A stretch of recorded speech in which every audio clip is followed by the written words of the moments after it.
दोस्तों, क्या आप भी अपने महीने की कमाई से थोड़ी थोड़ी बचत करके अपने बच्चों की शादी के लिए, अपने बच्चों की पढ़ाई के लिए, अपने लिए बड़ा घर बनाने के लिए या फिर अपने रिटायरमेंट की प्लानिंग करने के लिए भविष्य में एक अच्छा खासा फंड बनाना चाहते हैं? तो ये वीडियो आप ही के लिए है, क्योंकि आज के इस वीडियो में हम एसबीआई के टॉप 3 ऐसे म्यूचुअल फंड के बारे में बात करने वाले हैं जिनमें अगर आप महीने की थोड़ी थोड़ी बचत करके छोटी सी एसआईपी भी शुरू कर देते हैं तो एक टाइम के बाद आप अपने लिए एक अच्छा खासा फंड बना सकते हैं। दोस्तों, आज हम बात करेंगे ये जो एसबीआई के म्यूचुअल फंड्स हैं, हमें इनमें ही एसआईपी शुरू क्यों करनी है। दोस्तों, जैसा कि आप जानते हैं, एसबीआई एक सरकारी कंपनी है और म्यूचुअल फंड इंडस्ट्री में सबसे बड़ी कंपनी है। साथ ही साथ में लोगों का भरोसा एसबीआई के प्रति बहुत ज़्यादा है। दोस्तों, अगर हम बात करें कि आज हम म्यूचुअल फंड्स के बारे में किन चीज़ों के बारे में बात करने वाले हैं, क्या कैलकुलेशन करने वाले हैं, किस तरीके से हमें एसआईपी शुरू करनी है, तो इन सारी चीज़ों को हम step by step with calculation के आपके सामने लाइव में सारी चीज़ें करके दिखाएंगे।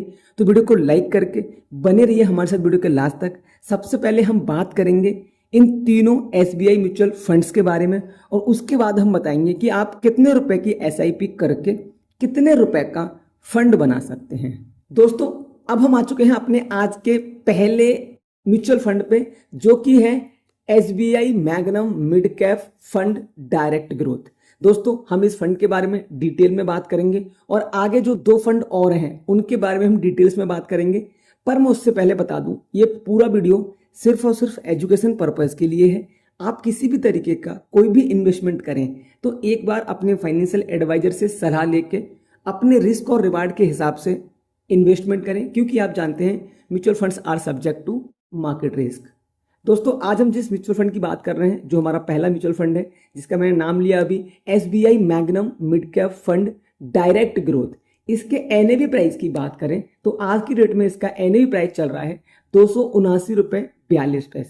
दोस्तों, सबसे पहले हम बात करेंगे इस म्यूचुअल फंड के पास्ट परफॉर्मेंस के बारे में, क्योंकि किसी भी म्यूचुअल फंड का पास्ट परफॉर्मेंस ही बताता है कि उसने कितने रिटर्न्स दिए हैं और आने वाले टाइम में कितने रिटर्न्स दे सकता है। तो अगर हम बात करें 1 साल की, तो आपके सामने आ रहा है पिछले 1 साल में लगभग 5% की 4.84% के रिटर्न दिए हुए हैं। अगर हम बात करें पिछले 3 सालों की, तो 3 सालों में इस म्यूचुअल फंड ने लगभग 24%, आप देख रहे हैं 24% के सालाना रिटर्न बना के दिए हुए हैं। अगर हम बात करें 5 साल के बारे में, तो इस म्यूचुअल फंड ने पिछले 5 सालों में 32% के रिटर्न्स बना करके दिए हुए हैं। अब हम बात करते हैं पूरी लाइफ की, तो इस म्यूचुअल फंड ने अपनी पूरी लाइफ में लगभग 20%, 19.92, 20% के रिटर्न्स अपने इन्वेस्टर्स को हर साल बना करके दिए हुए हैं। दोस्तों, कुछ चीजें हम आगे देखेंगे और हम बात करेंगे इस म्यूचुअल फंड के एक्सपेंस रेशियो के बारे में।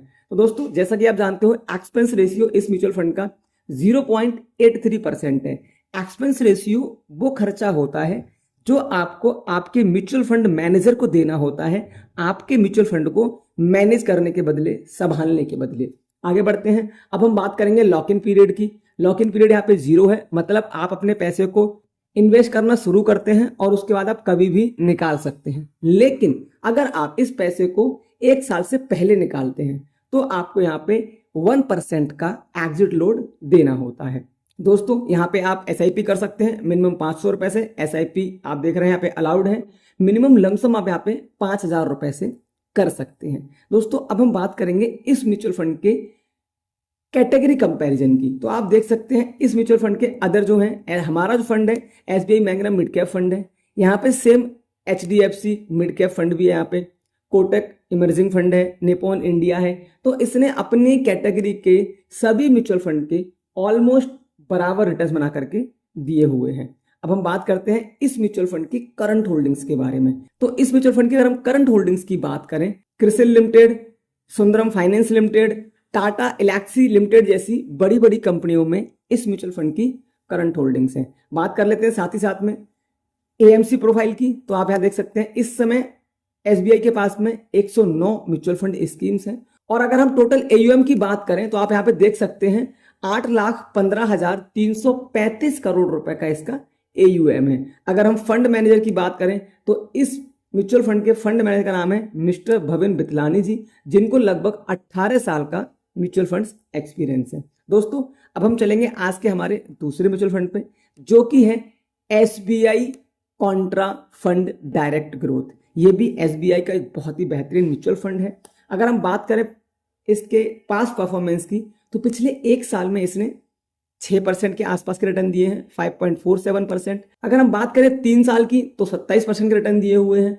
अगर हम 5 सालों की बात करते हैं तो 5 सालों में लगभग 35% के रिटर्न बना करके दिए हुए हैं। और अगर हम पूरी लाइफ की बात करें तो इस म्यूचुअल फंड ने लगभग 17% के रिटर्न अपने इन्वेस्टर्स को हर साल बना करके दिए हैं। और इस म्यूचुअल फंड को लगभग 12.5 साल मार्केट में हो चुके हैं। दोस्तों अब चलते हैं, जैसे कि हमने पहले ही बात की थी, एक्सपेंस रेशियो की अगर बात करें तो इस म्यूचुअल फंड का एक्सपेंस रेशियो 0.63% है।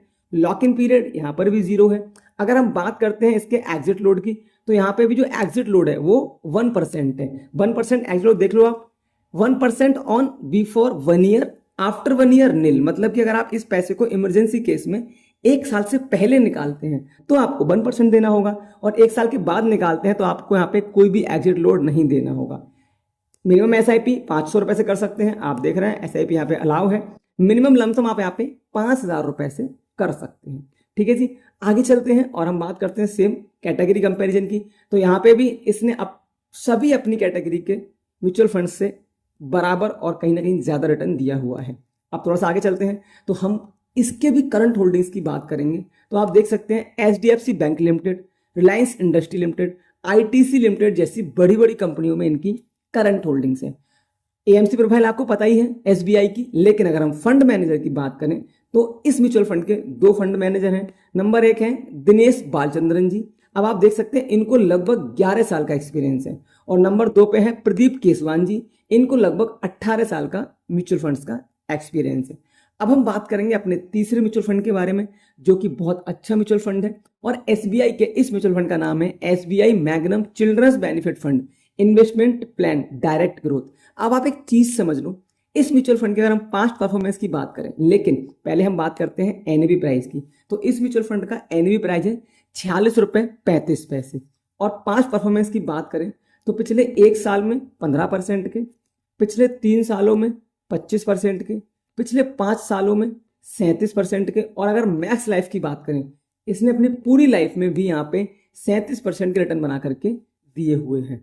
इस म्यूचुअल फंड के रिटर्न्स बहुत हाई हैं और अप डाउन होके भी चले हैं, लेकिन ये जो है चिल्ड्रंस बेनिफिट फंड है तो आपके बच्चों के लिए एक अच्छी सेविंग का ऑप्शन हो सकता है। बात करते हैं एक्सपेंस रेशियो की, तो इसका जो एक्सपेंस रेशियो है वो 0.86% है। और अगर हम बात करें लॉक इन पीरियड की तो 0 है, लेकिन यहां पे आपको एग्जिट लोड जो दिख रहा है वो 3% दिख रहा है। तो ये 3% कैसे लगेगा इसको हम देख लेते हैं। अगर आप इमरजेंसी केस में अपने पैसे को 1 साल से पहले निकालते हैं तो आपको यहाँ पे 3% देना पड़ेगा। क्या लिखा हुआ है? 3% ऑन बिफोर 1 ईयर, आप यहाँ पे देख रहे हैं। लेकिन अगर आप 2 साल के बाद निकालते हैं और 3 साल से पहले निकालते हैं तो आपको यहाँ पे 2% देना पड़ेगा। और अगर 2 साल के बाद और 3 साल से पहले निकालते हैं तो आपको 1% देना पड़ेगा। और 3 साल के बाद नील आफ्टर 3 ईयर, 3 साल के बाद आपको कोई भी एग्जिट लोड नहीं देना होगा। कैटेगरी कंपैरिजन की बात करें तो इस म्यूचुअल फंड ने अपनी ऑल कैटेगरी में सबसे ज्यादा रिटर्न बना करके दिए हुए हैं। आप यहाँ देख रहे हैं, यहाँ पे 14%, 13% रिटर्न है, पर यहाँ पे जो इसके रिटर्न है ऑल टाइम वो 37% की रिटर्न है। अब बात करते हैं थोड़ी सी करंट होल्डिंग्स के बारे में। तो इस म्यूचुअल फंड की अगर हम करंट होल्डिंग्स की बात करें तो Hatsun agro products limited, Muthoot finance limited, HDFC bank limited जैसी बड़ी बड़ी कंपनी में इसकी भी इस समय करंट होल्डिंग्स है। बात करते हैं AMC प्रोफाइल, आपको पता ही है SBI की, लेकिन इस म्यूचुअल फंड के पास में 3 फंड मैनेजर हैं, जिसमें पहले हैं मिस्टर R श्रीनिवासन जिनको 19 साल का एक्सपीरियंस है। दूसरे नंबर पे हैं मिस्टर राजीव राधाकृष्णन जी जिनको 10 साल का एक्सपीरियंस है। और तीसरे नंबर पे मिस्टर प्रदीप केसवान जी जिनको 18 साल का म्यूचुअल फंड्स का एक्सपीरियंस है। दोस्तों हमने बात की थी कि हम पहले बात करेंगे तीनों म्यूचुअल फंड्स के बारे में, फिर हम कैलकुलेशन की बात करेंगे। एक बार फिर से बोल रहा हूं, कोई भी कैलकुलेशन करने से पहले बता दूं, पूरा वीडियो सिर्फ एजुकेशन पर्पस के लिए है। फिर भी अगर हम बात करें कि आप SIP करते हैं, और अगर मैं आपको यहाँ पे बताऊं कि आप SIP कितने से करते हैं, तो एक हर किसी इंसान के लिए नॉर्मल अगर मैं एसआईपी की बात करूं तो 1,000 रुपए से कोई भी इंसान एसआईपी शुरू कर सकता है। और टाइम पीरियड यहाँ पे हम 25 साल नहीं लेंगे, लेकिन हम यहाँ पे सिर्फ अगर 20 साल की बात कर लेते हैं, अगर हम टाइम पीरियड 20 साल लेके चलते हैं और एक्सपेक्टेड रेट ऑफ रिटर्न, जैसे कि यहाँ पे किसी ने 20% के दिए हैं, किसी ने 37% के दिए हैं, किसी ने 19% के दिए हैं, हम सिर्फ 18% भी लेके चलते हैं, तो आप 20 साल के अंदर 1,000 रुपये महीने की एसआईपी से आप देख सकते हैं 23,43,487 रुपये बना सकते हैं। लेकिन अगर यहाँ पे आप थोड़ा सा अपने एसआईपी को टाइम ज़्यादा देते हैं और 25 साल कर देते हैं, तो ये 23 लाख जो रुपये आपका बन रहा था वो अगले 5 साल में 58,23,332 रुपये का फंड बन सकता है। दोस्तों फिर से बोल दूं, mutual funds are subject to market risk. एक बार आप इन्वेस्टमेंट शुरू जरूर कर सकते हैं अपने फ्यूचर के लिए, अच्छा फंड बनाने के लिए, लेकिन अपने फाइनेंशियल एडवाइजर से सलाह लेके और अपने रिस्क और रिवॉर्ड के हिसाब से। दोस्तों अगर वीडियो अच्छा लगा हो, वीडियो को लाइक करें। अगला वीडियो आप किस टॉपिक पे चाहते हैं प्लीज कमेंट करें। Thanks for watching, thanks for supporting, धन्यवाद।